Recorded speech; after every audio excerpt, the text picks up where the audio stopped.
তাহলে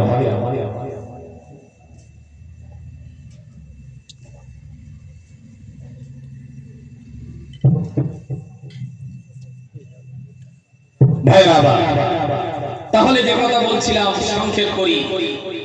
আল্লাহ রাব্বুল আলামিন নবীকে সান্ত্বনা দিয়ে বললেন, আলাম ইয়াজিদকা ইয়াতীমান ফাআওয়া। নবী, তোমাকে আমি এতিম অবস্থায় পাই নাই, আর তোমাকে কি আমি আল্লাহ আশ্রয় দান করি নাই? এরপর আবার আল্লাহ রাব্বুল আলামিন বলেন, ওয়াজাদাকা যাল্লান ফাহাদা ওয়াজাদাকা আইলাম ফাআগনা। আল্লাহ তাআলা আবার বলেন, ওয়াজাদাকা যাল্লান ফাহাদা। ও নবী, তোমাকে কি আমি নিঃস্ব অবস্থায়, পথ হারা অবস্থায় পাইনি? পথ হারা অর্থাৎ পথ না পাওয়া অবস্থায় আমি তোমাকে পেয়েছি। ওয়াজাদাকা আইলাম ফাআগনা। আর তোমাকে কি আমি নিঃস্ব অবস্থায় পাইনি? আর তোমাকে আমি আল্লাহ কি ধনী করে? সুবহানাল্লাহ বলে। নিঃস্ব অবস্থায় পেয়েছেন আর ধনী করেছেন কে? আল্লাহ রাব্বুল আলামিন। ওয়াজাদাকা আইলাম ফাআগনা। এরপর আল্লাহ তাআলা বললেন, ফাআম্মাল ইয়াতীমা ফালা তাকহার। আল্লাহ তাআলা বললেন, ও নবী, এতিমদেরকে ধমক দিও না। ওয়া আম্মাস সাইলা ফালা তানহার। আর সাইলকে, প্রার্থীকে তিরস্কার করো না। আজকের আমাদের সমাজে এই যে কথাগুলি আল্লাহ তাআলা তার পেয়ারা হাবিবকে বললেন, এ জায়গা থেকে কি আমাদের শিক্ষা নেওয়ার ব্যাপার নেই? আছে কি না? শিক্ষা নেওয়ার ব্যাপার আছে। প্রিয় বাবাজি ভাইয়ের আমার, এজন্য সর্বশেষ কথা আপনাদের বলতে চাই, একটাই কথা বলতে চাই, দুনিয়াটা ক্ষণেকের জিন্দেগি। 20 বছর, 30 বছর, 40 বছর, 50 বছর, 60 বছর জিন্দেগি আমাদের। তার মানে দুনিয়ায় এসেছি, বাজার করতে এসেছি, ঠিক না বলে? বাজার যদি কমপ্লিট হয়ে যায়, আমরা কি ঘরে যাই না বাজারে থেকে যাই? বলে, বাজারে থেকে যাই না ঘরে যাই? ঘরে চলে যাই। তো একটা ছাত্র যেমন সারা বছর পড়াশোনা করে, এরপরে যখন সে পরীক্ষা দেয়, পরীক্ষা দেওয়ার পরে রেজাল্ট আউট যখন হয়, তখন বোঝা যায় সারা বছর পড়াশোনা কেমন করেছে। সুতরাং এই দুনিয়াটা আমাদের কাছে একটা বাজার স্বরূপ। বাজার করতে এসেছি, বাজার কমপ্লিট হয়ে যাবে তো টিকিট কাটতে হবে, ঠিক না বলেন? বাজার কমপ্লিট হয়ে যাবে, আমাদের ইহকাল ছেড়ে বিদায় নিতে হবে, পরকালের দিকে আমাদের যেতেই হবে। কেউ আমরা দুনিয়ায় থাকবো না, আর এই সব কিছু আমাদের পড়ে থাকবে। এজন্য আল্লাহ রাব্বুল আলামিন কোরআনুল কারীমের মধ্যে পরিষ্কার বললেন, লা ইয়ানফাউ মালুন ওয়ালা বানুন ইল্লা মান আতাল্লাহা বিকলবিন সালিম। আল্লাহ রাব্বুল আলামিন বলেন, কিয়ামতের দিন তোমার অর্থ সম্পদ, সন্তান সম্পত্তি কিছুই কাজে আসবে না, ইল্লা মান আতাল্লাহা বিকলবিন সালিম। সেদিন সে ব্যক্তি মুক্তি পাবে যে সুস্থ মন নিয়ে আল্লাহর দরবারে পৌঁছাবে। বলেন সুবহানাল্লাহ। বন্ধু আমার, সব পড়ে থাকবে, চোখটা বন্ধ হয়ে যাবে, মাটির ঘর। আজকের এত সুন্দর বিছানা, নরম নরম বিছানায় ঘুমাতাম, সুন্দর দামি দামি খাটে আমরা ঘুমাতাম।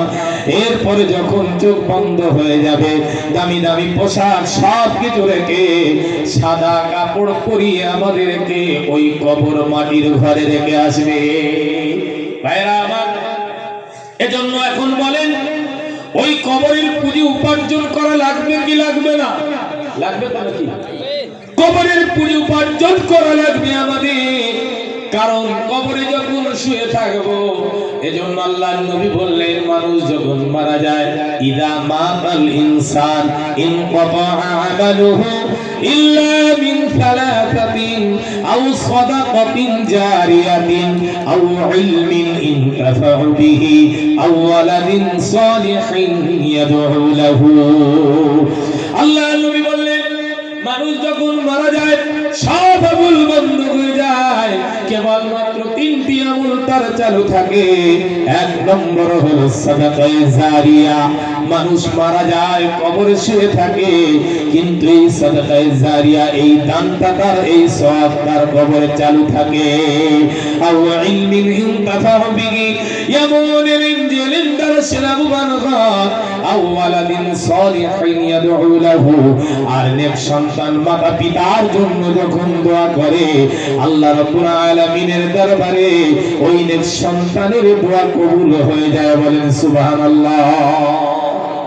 ভাইরা আমার, তাহলে আজকের আমরা তাহলে সকলে বিশ্বাস করি এবং আমরা মানব ইনশাআল্লাহ যে আগামী দিনেতে আমাদের কবরের পুঁজি উপার্জন করতেই হবে, নচেত কোনো রাস্তা আমাদের নেই।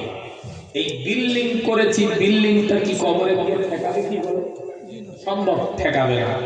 বিশাল সম্পদ সব তুলে নিয়ে কবরে যদি দিয়ে আসা হয়, আমল যদি ভালো না হয় কবরে রেহাই পাবো না। প্রিয় বাবাজি ভাইয়ের আমার, আজকের আপনারা যে বসেছেন খুবই সুন্দর জায়গা। এক তো এই মাহফিল যেখানে কোরআন হাদিসের আলোচনা করা হয়, রাসূলের পরিভাষায় এটাকে জান্নাতের বাগান বলা হয়েছে। বলেন সুবহানাল্লাহ। আর মাদ্রাসা আমাদের সামনে, আমাদের পাশেই রয়েছে আল্লাহর ঘর মসজিদ। সুতরাং এই মসজিদ মাদ্রাসা সবার প্রতি এই এলাকার মানুষের একটা মহাব্বত আছে, আলহামদুলিল্লাহ, ঠিক না? হয়তোবা মসজিদের মাহফিল আলাদা হয়, আবার মাদ্রাসার মাহফিলটাও আলাদা হয়, আর কমিটিও হয়তো মসজিদের আলাদা মাদ্রাসার আলাদা, কিন্তু গ্রামবাসী প্রত্যেকের একটা সহানুভূতি, কি মাদ্রাসা কি মসজিদ, সবটার প্রতি একটা মহাব্বত সহানুভূতি আছে না নেই? বলে আছে তো নাকি? আমি আপনাদের কাছে মুসাফির এসেছি বা বড় আশা নিয়ে আপনাদের কাছে। আসলে লম্বা চওড়া আলোচনা করতে গেলে আলহামদুলিল্লাহ আলোচনা তো অনেক হবে, কিন্তু পর প্রোগ্রাম আবার কালকে আল্লাহ যদি হায়াতে রাখে এখান থেকে আবার কালকে যাব আপনার কাছাড় ডিস্ট্রিক্ট অর্থাৎ আসামে প্রবেশ করব। তবে তার আগে একটা কথা আপনাদের বলি, যারা আপনারা সেই সন্ধ্যা থেকে ধৈর্য ধরে বসে আছেন, আলহামদুলিল্লাহ আপনারা, আমি বড় আশাবাদী যে আপনাদেরকে, এই গ্রামের মানুষ, এই এলাকার মানুষদেরকে নিয়ে আমি সকলকে নিয়ে একটু শেষ দোয়া করব, এটা আশাবাদী। আপনারা শেষ দোয়া করে যাবেন ইনশাআল্লাহ। কারা কারা শেষ দোয়া করার আগে আগে বিদায় নেবেন একটু হাত তুলে দেখা। খুব সত্যবাদী, ভালো, এরকম স্পষ্টবাদীও ভালো। দোয়া করে যাবে। আচ্ছা, মাশাআল্লাহ। তার মানে বুঝতে পারেননি নাকি? বাংলা তো বুঝতে পারেন, সকলে অসুবিধা কি? শেষ দোয়া করে আল্লাহ রাসূল বলছে তিন ব্যক্তির দোয়া 100% আল্লাহর দরবারে কবুল হয়। হয়তোবা হতে পারে আমি গুনাহগার, কিন্তু মনের একটা আশা তো রাখবো নাকি যে মুসাফিরের দোয়া আল্লাহর দরবারে মঞ্জুর হয়। হতে পারি গুনাহগার, কিন্তু মুসাফির যে হাত দুটি কাবা শরীফে স্পর্শ করেছিলাম, সেই হাত দুটি তুলে আপনাদের জন্য আমি গুনাহগার দোয়া করব। বাবাজি আপনারা, আমি দেখবো আজকের ওয়াদা খেলাফ কেউ করবেন না। আলহামদুলিল্লাহ শেষ দোয়া করে তারপর এখান থেকে বিদায় নেবেন, আমার সঙ্গে সকলে মুসাফা করে বিদায় নেবেন, এই আশা আমি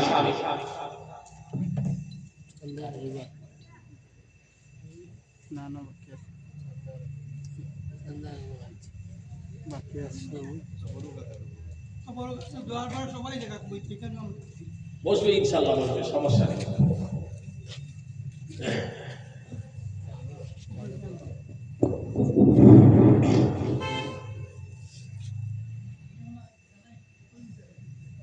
সব আপনারা এলোমেলো বইছি নাকি?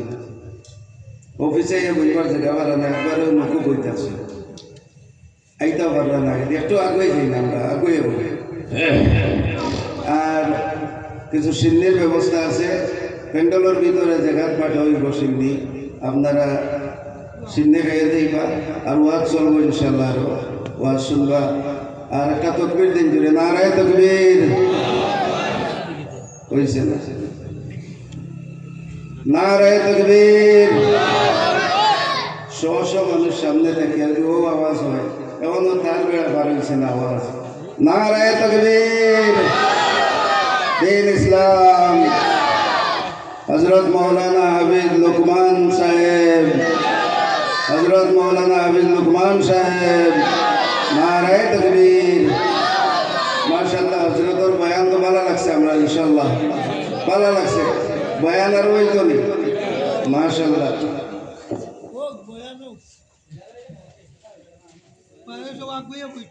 আসলে একটা কথা আপনাদের না বললেই নয়, এলাকায় যখন আমি এসেছি প্রথম এখানে আসার পরে যেভাবে করুণ আর্তনাদ, আসলে যারা কর্তৃপক্ষ থাকে দায়িত্ব নেয়, একটা ডিপ্রেশনের মধ্যে অনেক সময় থাকে, পরিস্থিতির শিকার হয়ে ডিপ্রেশনের মধ্যে থাকতে হয়। যেমন মসজিদের যারা খাদেম হয়ে থাকে, অতপ্রতভাবে মসজিদের সঙ্গে জড়িত, যারা মাদ্রাসার সঙ্গে জড়িত, একটা মসজিদের প্রতি বলেন মাদ্রাসার প্রতি দয়া মায়া একটা থাকে, থাকে না? এটা থাকে।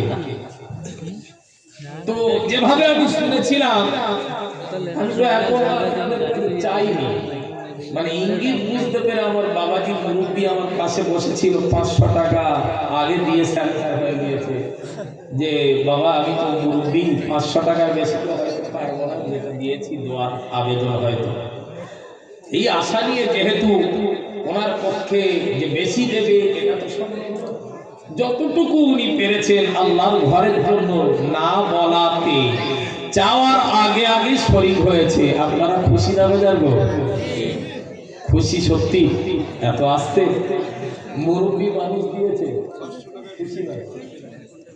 ও 1 কুইন্টাল রড 500 টাকা দিয়ে খুশি নয়? আপনার ভাতিজা হয় নাকি? ভাতিজা কি গো, ভাতিজা যখন আপনার কাছে আপনাকে বলে খুশি নয় 1 কুইন্টাল রড, হিম্মত করে আল্লাহর ঘরের জন্য ভাতিজা বলছে, আশা করে হবে না ইনশাল্লাহ? একটু চিন্তা ভাবনা করেন, মুরব্বী হয়ে যাবে।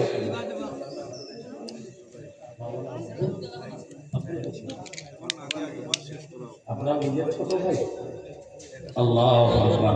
বাবাজি একটু তাকবীর দেন, নারে তাকবীর, নারে তাকবীর। পয়সা খরচ যদি না করতে পারেন তাকবীর খরচ করতে পারেন।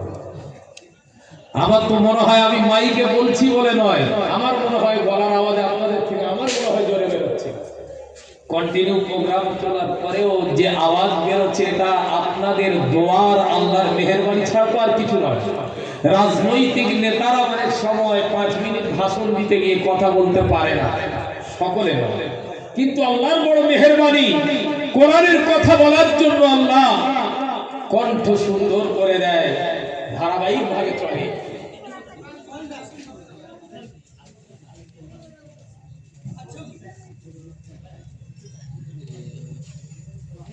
একটু জোরে তাকবীর দেন, নারে তাকবীর, নারে তাকবীর। যারা হযরত মাওলানা আব্দুল হাই সাহেব 1000 টাকা বলেন মারহাবা, জোরে বলেন না মারহাবা। আল্লাহ দান কবুল করেন, বলেন আল্লাহুম্মা আমিন।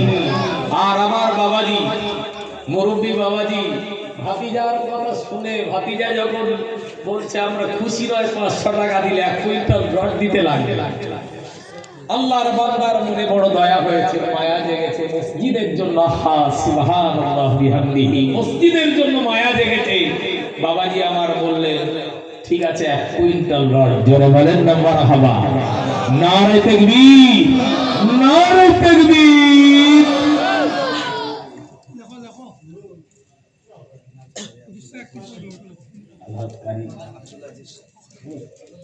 আচ্ছা রে আল্লাহ, কিছু বলেনি। হাজি সাহেব মানুষ, আমার কারি সাহেব মানুষ, আমি কি করে জানবো? আলহামদুলিল্লাহ। মুরব্বী, এই সমস্ত মুরব্বীরা মাথার ছাদ, মুরব্বী হাজি সাহেব, কারি সাহেব, আলহাজ কারি আব্দুল আজিজ সাহেব বলুন মারহাবা। 1 কুইন্টাল রড দেবে ওয়াদা করেছে, নিয়ত করেছে আল্লাহর ঘরের জন্য। বাবা মা দুনিয়াতে বিদায় নিয়েছে, তাই না? 6 জনের মধ্যে আপনি একা। আল্লাহু আকবার। একটু মুক্তাসার হাত তুলে দোয়া করি। আল্লাহুম্মা আমিন। রব্বুল আলামিন, আয় আল্লাহ তোমার ঘরের জন্য আল্লাহ রব্বুল আলামিন মাওলানা আব্দুল হাই সাহেব 1000 টাকা দিয়েছে আল্লাহ। আয় আল্লাহ হাজী সাহেব আমার পাশে বসে আছে, রব্বুল আলামিন 1 কুইন্টাল রড ওয়াদা করেছে আল্লাহ। মা বাবা দুনিয়া থেকে বিদায় নিয়েছে, ভাইরা বিদায় নিয়েছে আল্লাহ। আব্দুল হাই মাওলানা সাহেবের আব্বা মা দুনিয়া থেকে বিদায় নিয়ে কবরের বাসিন্দা হয়ে গিয়েছে। রব্বুল আলামিন আল্লাহ সন্তানের দানের বদৌলতে, সন্তানদের দানের বদৌলতে বাবা মায়ের কবরটা তুমি জান্নাতুল ফিরদাউস বানিয়ে দিও।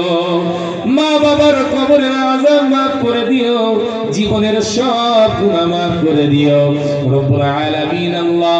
আয় আল্লাহ তুমি জানে বলে বরকত দিও, হায়াত বৃদ্ধি করে দিও রব্বুল আলামিন। ঈমান আমলের সঙ্গে চলার তৌফিক দান করো রব্বুল আলামিন আল্লাহ। সকল প্রকার বিপদ আপদ থেকে হেফাজত করো, বলেন আল্লাহুম্মা আমিন।